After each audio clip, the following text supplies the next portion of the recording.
Good morning, good afternoon, good evening, wherever you are in the world. Dr. Eve here. Hope all is well. Welcome, everyone. I hope you brought your glass of something satisfying today because we're going to talk about some things that are happening in the garden. All right, so it's a good day to be alive, everyone. If you are here, say, Father, I thank you because somebody did not make it. Welcome to my live. I'm Dr. E, where we talk about all things sustainable living and growing a strong home economy from the ground up. Okay? So that means, how you doing life? What does it cost to be you? How you growing your food? What's your grocery list look like? Growing a garden, growing a wellness space. What does that look like for you, right? So I brought a little bit of ginger ale. I just felt like a little something sudsy today, a little something citrusy, and ginger ale is also real good. Has been good for the tummy. So I may have a little bit of a tummy ache. So I'm ginger aling it today. Welcome, everyone. So I am adding a new plant to the garden today, and I want to talk about it because I know that oftentimes we see beautiful plants and we pick them up, and if you're anything like me in the past, you would just put them in the garden with no knowledge about the plants, what it loves, how tall it will grow, and yada. So anyway, I thought that it would be nice for us to start studying these plants just a little bit more. As you know, here in our garden, in the mini retreat homestead space, we are not just planting food, but we are planting, we're more of a cottage garden, and we plant also plants that are herbal, plants that can be used for um, emergency management planning, um, multifaceted plants that add value to your homestead. And so there's a plane flying over me right now,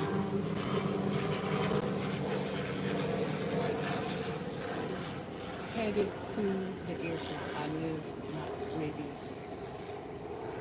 5 minutes from the airport. So planes be flying over y'all. I be praying too that Father God make my airspace a no fly zone. So again, we've been talking about adding plants, but we want to begin to get more knowledge about the plants that we are entering into the garden.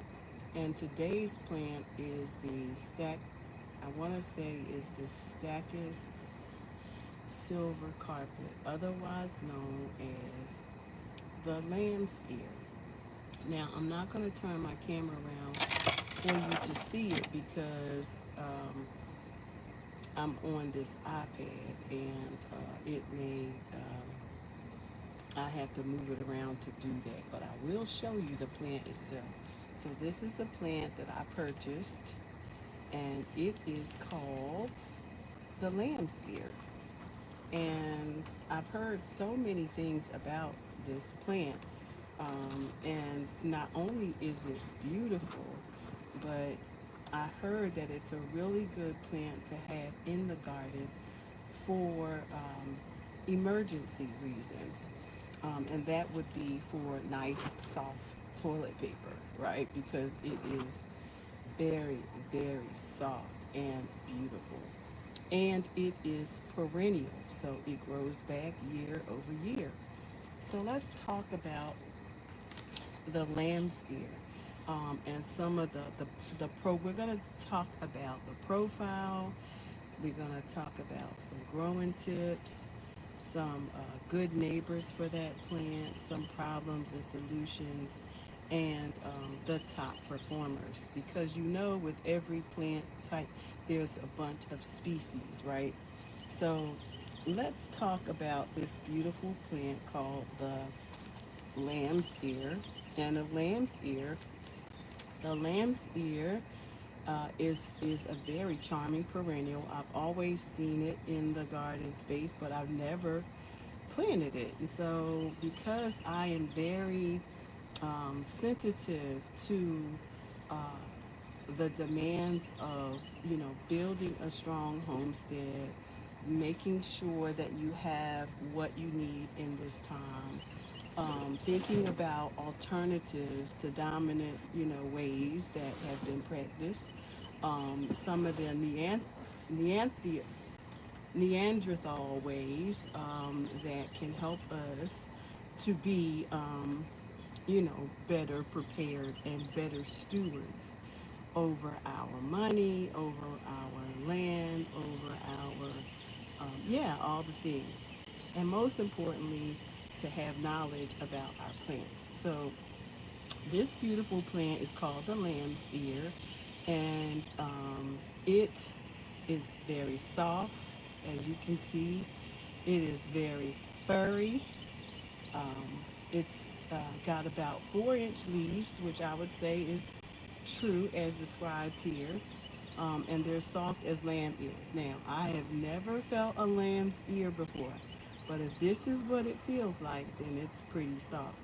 And also, it feels like one of my blankets that I like to, rub my feet together in. So it's very soft, and yeah, they're sheer pleasure.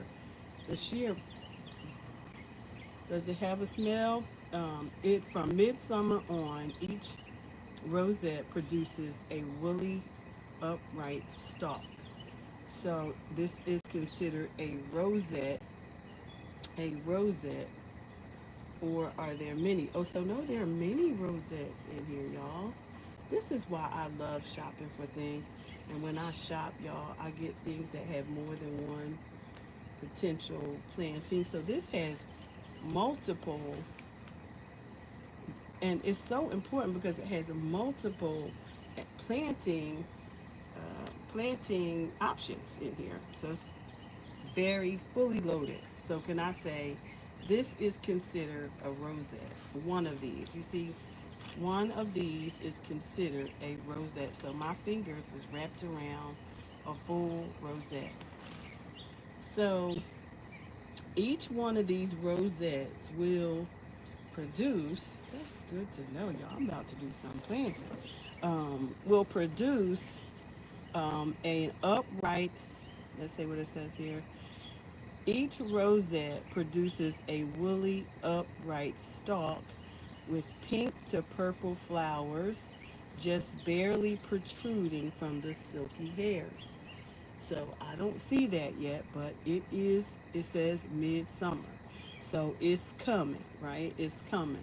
So we are going to be expecting some beautiful pink or purple flowers protruding from this beautiful silky hairs of the lamb's ear.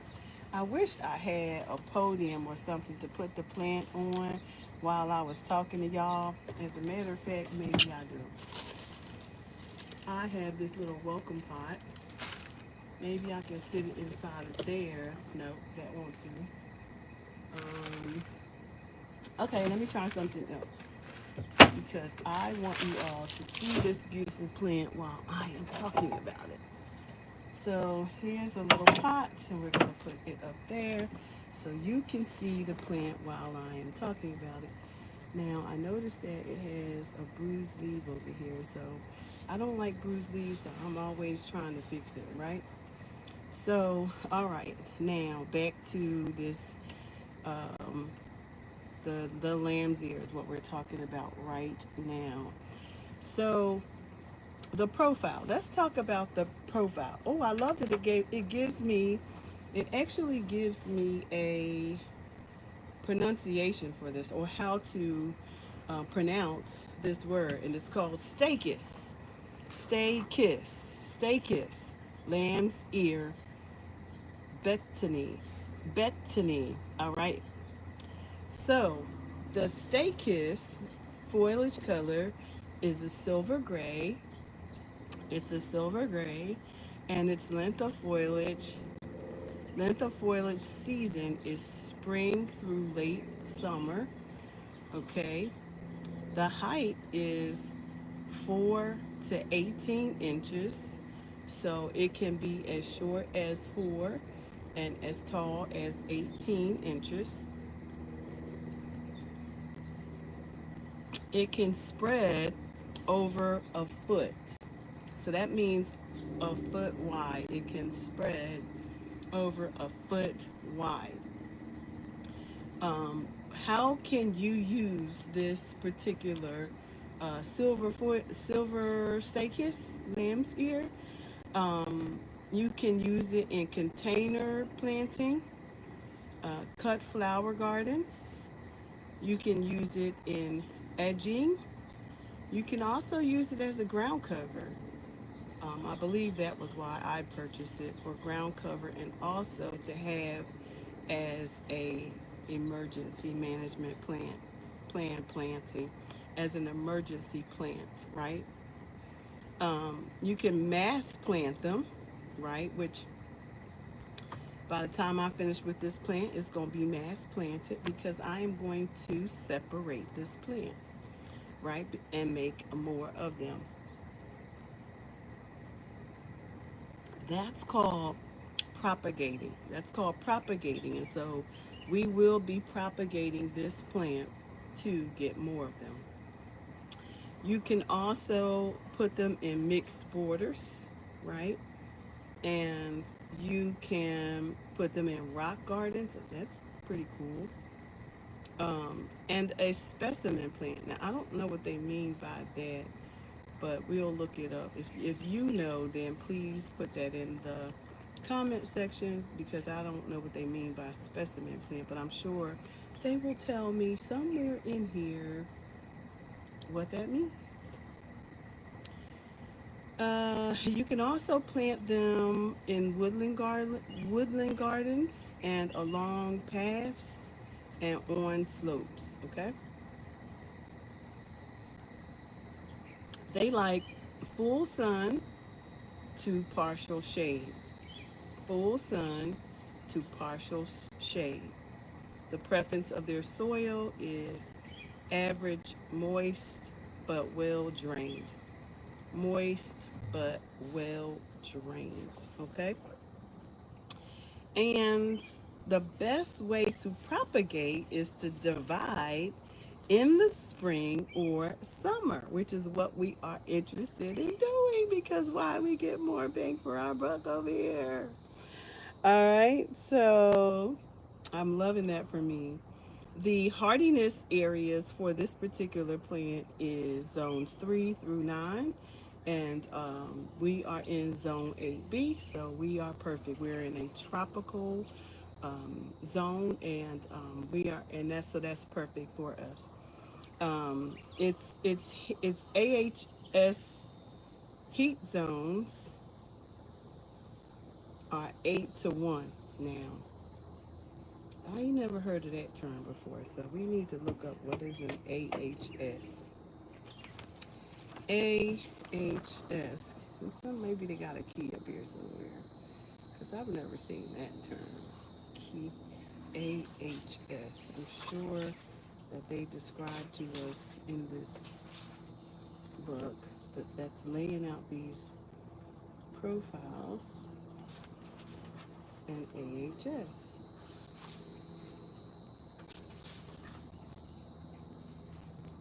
Let's see. Well, it does not say, y'all. What is an AHS? The things to look for in your perennial. Think twice. Coping with regional differences. And figuring out plant names. All right, so let's go back, because I was looking for AHS and I don't know what that means. But let's dig a little deeper into the growing tips, where it says here that the lamb's ears are considered a no nonsense, easy to grow plant that thrives in full sun to at least partial shade, which has been described in the plant profile. They have trouble dealing with hot, humid air. They have trouble dealing with hot, humid air, but they adapt much better in evenly moist, well drained soil. So don't hesitate to mulch abundantly and to irrigate as needed. So mulch so that it can keep its soil ground, keep the soil moist, right? And protect the soil from hot, you know, hot heat, direct heat, right? Which we do here because we have an Eden style garden, which is it's fully wood chipped. So I use wood chips over mulch because the wood chip it breaks down really well and it gives the effect, it keeps the soil moist. So it says if you must water from the above, do it in the morning so the leaves have time to dry out before nightfall. Why?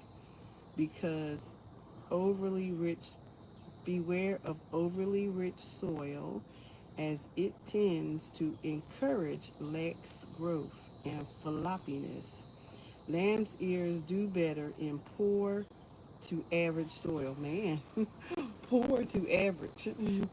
In poor to average.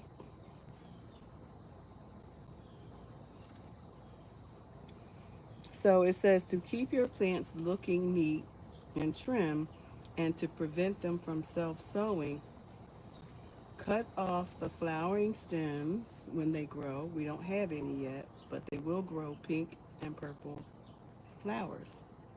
It says cut them off when the last blooms fade.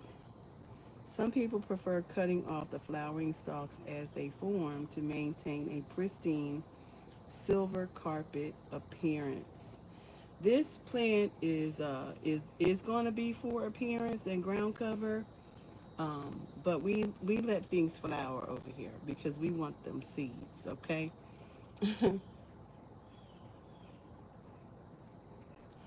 Okay. So what are some good neighbors for this woolly, beautiful, soft plant? It would be ideal for the front of the border, complementing plants of all kinds. Just make sure you give it some shade, some sun to shade, full sun to shade, and some well drained soil. All right.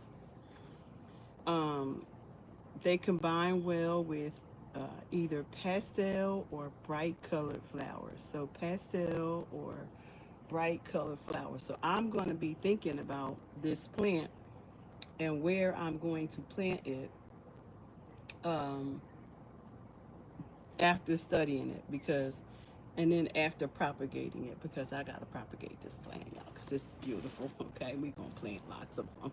I like planting lots of things. Also, use them in formal beds where maybe you have thread leaf coreopsis. Oh, that's in the front garden. So I have coreopsis in the front garden. Irises, salvias. Um, this just says I don't know the name of this. Herbs Freud, also called autumn joy, and others that maintain their good looks all season. So colorful plants, like your colorful, beautiful plants, you can add those to the bottom because they remember they are ground covers. They love to keep your soil nice, but you got to keep them nice too. Okay, so they also look great in less formal gardens, perhaps interplanted with Brazilian verbena. I don't have any of that in my garden, Brazilian verbena, but don't doesn't mean that I won't ever. Okay, it works well in mass plantings too. So, provided they get excellent drainage and the climate is not excessively humid. We're tropical. This year, the weather's doing some of its own stuff, so I can't guarantee we won't get humidity. But what I can guarantee is that we will care for it. Repeat the silver color with Castle Artemisia, which and pink dianthus. So I like dianthus. I have those in the front garden as well. Some of the problems and solutions that you should be thinking about with this beautiful furry plant, which we are talking about, is the lamb's ear. The lamb's ear. Some of the problems is that dieback and various leaf diseases kill or disorder the foliage, and slugs enjoy feeding on fresh new leaves. So we're gonna have a problem. So since we know that slugs like to chow chow chow on it, what we will do is one of the solutions for slugs is natural solutions is crushed eggshells, because slugs do not like to the sharp and the texture of the eggshell. So if you want to protect them when you plant them, then put a little circle around your where you've planted them of eggshells. I save eggshells for calcium, for to break down, for use in the garden. Period. So I save them. We're a homestead, so we get eggs produced. Our chickens produce us some eggs, and we save our eggshells and for all sorts of things. So if you want a solution, that is one that you can use. Welcome, welcome everyone. So good to see you all here. All right, so if the damage is slight, ignore it. The plants fill in quickly on their own, so they recover quickly. So when wounded, they recover. If many leaves are affected, cut the plants back. So cut them back to just 1 inch or so from the ground. New growth will appear readily. So safe to cut back. So remember, you can cut it back to 1 inch and let it grow. Don't try to keep the diseased leaves. In other words, be okay with cutting it back, because y'all, sometimes we be wanting to keep stuff. We want to see it grow, grow, grow. Maybe it outgrow, grow, grow. What the problem is, though, sometimes you just need to cut it, and it's telling us that you need to cut it. So what is the top performer? The top performing lamb's ear. They're called the Stay Kiss Byzantina, also called Lus Stay Kiss lanata, Stay Kiss olympica, the woolly botany, Bettany. This particular species forms a thick creeping carpet of silver rosettes, only 4 to 6 inches tall, rooting as they spread over time. They can cover considerable ground. Let's see, what's another one? Sheila, it's okay, it says over time. Another one is the cotton boll, also called Sheila McQueen. Okay, Primrose heron is a golden form of the species with primrose yellow leaves in the spring that turn more silvery gray in summer and goes on. Another one is the silver carpet, which is what we have here today. And the silver carpet is a popular cultivar. I'm so glad that we're on that list. That rarely, if ever, blooms, and thus saves you a lot of pruning effort. So it does not bloom. We we we heard earlier that some get a bloom. So we know that the silver carpet does not get a bloom. So it stays silvery all year with big ears, also called the Countess Helen von Stein. Countess Helen von Stein is like a large leafed version of the silver carpet. Let's see what this says about mine. It says Stay Kiss silver carpet, and it doesn't have like, oh, this is a Byzantina silver carpet. So I do have a Byzantina. This is a Byzantina. Okay, so we do get flowers.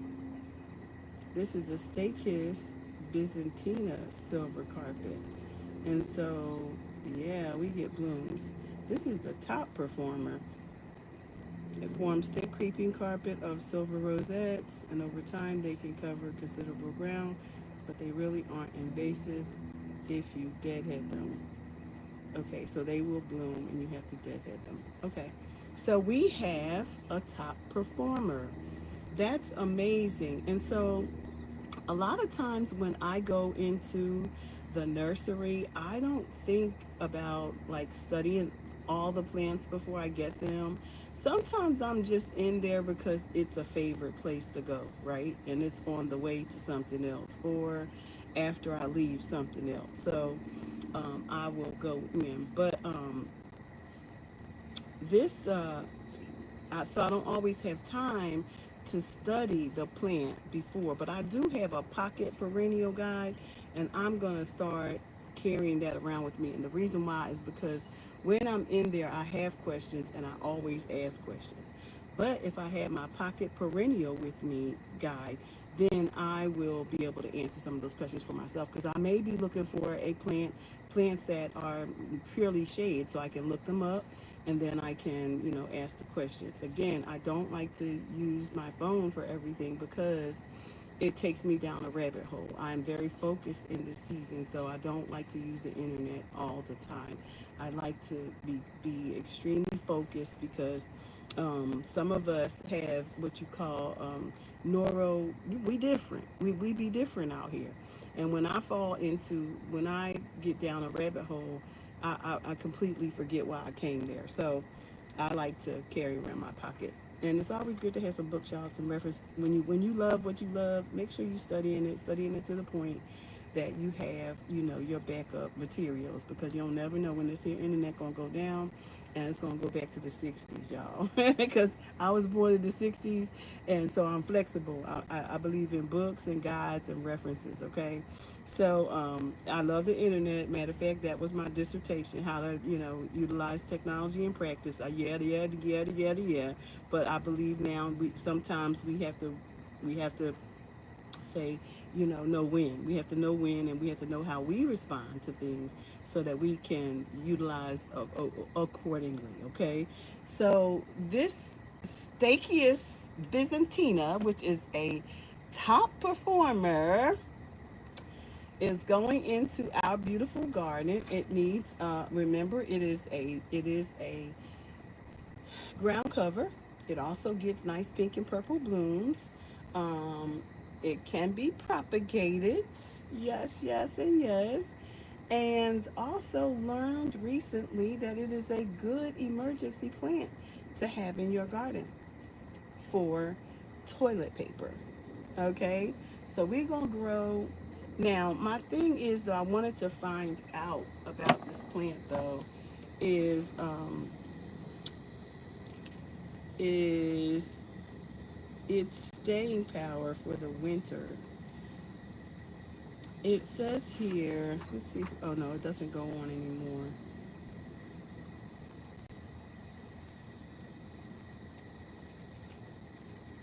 That's it. So the steak is, and what I'm going to tell you what category this one fits into. The steak is. This is a foilage. Oh, this trillium.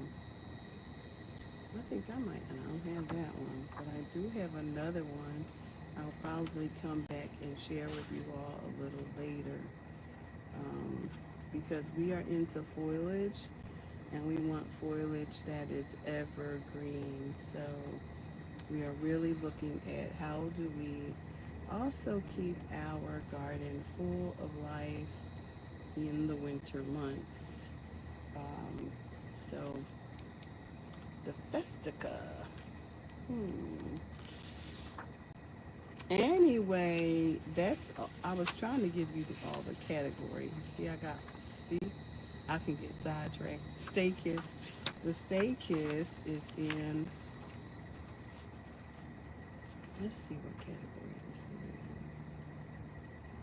I think it's for. Oh, this is some pretty stuff here. I need to stay out of the store. Perennials that bloom in the shade. That's what it says. Perennials that bloom in the shade category. So, but I don't see the staycation in here. Let me go look a little further.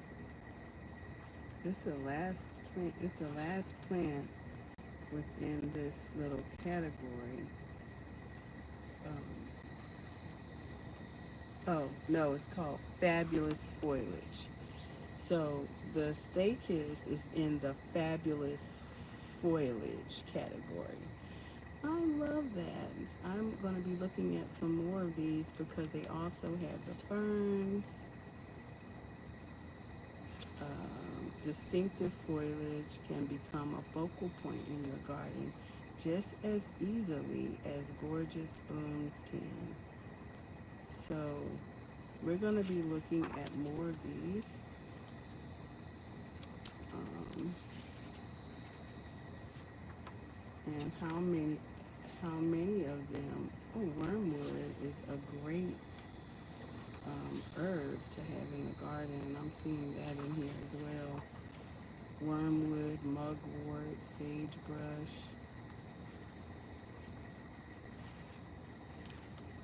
How many of these can we find in our current environment? How many of these are subtropical? Because that's my zone is 8. And how many of these are subtropical? So this carrot sedge. Okay, so I'm getting off topic now, so I'm about to hop off because I want to stay focused. And so this is our plant of the day. Again, we're talking about the silver lamb's ear. The silver lamb's ear, Stachys byzantina. See, and then when you're learning, make sure you see how much did you really learn? How much did you really learn? And this is the Stachys byzantina. It's a top performer of its species. So very, very excited about that. So anyway, that's all we have for today, at least for now. And this is Dr. Eve, and we are sharing our plant of the day. Here we share on our channel the all things sustainable living and building a strong home economy. And one of those is if we gonna plant, let's plant something that comes back over and over and over again. That's sustainable. Okay, that is something you don't have to buy again. It's also a plant that is an EMP. We want to talk about that as well because your EMP plants matter at this point, and so I'm really excited about this new addition to our garden, and we are going to be breaking it down um, to propagate it because we want more. We not only want the one plant, but we want to know. I'm noticing how this plant has spines, like it's really trying to grow because when you lay it down, it has spines that just want to keep going. And I'm noticing that. It's kind of like the tomato. It's got, as it grows, it gets more roots that it wants to lay down. So that's how it spreads. It grows and keeps growing more roots. So I can see how that would really keep and expand your garden. So we're going to put that down. I don't know if we're going to do it today. We probably will go ahead and separate it um, and just, yeah, we might do it today. I'm going to go ahead and get it separated out and we're going to get that planted maybe later today because it's far too hot to go into the garden right now, and so we want to wait till it cools down. It is a very hot, there are very hot external conditions right now, heat wave going on in our area. So stay cool, drink plenty of water, make sure you're hydrating yourself. Remember, not too many sugary drinks. This is, one of a kind. But I drink a lot of water and a lot of Gatorade, and mostly because I want to stay hydrated um, in these hot weather conditions. So make sure that you are staying hydrated. So I hope you enjoyed the video. Bye for now.